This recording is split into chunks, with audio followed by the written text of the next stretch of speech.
படிக்குது, பிள்ளை படிக்குது. எல்லாம் அந்த ஆஃபீஸையும் இவன் தான் பார்த்துக்கிறேன், பாஸ்கரன். அப்படியா? ஆமாம், லாங்குவேஜை படித்து முடிச்சு அதில் பாஸ் பண்ணிடுச்சுன்னா அந்த பிள்ளையே வேலையும் வாங்கி கொடுத்துருது ஜப்பானில். பரவாயில்லையா?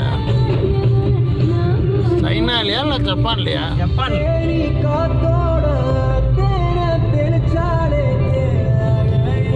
படிக்கிறது ரொம்ப ரொம்ப கஷ்டம் தான்.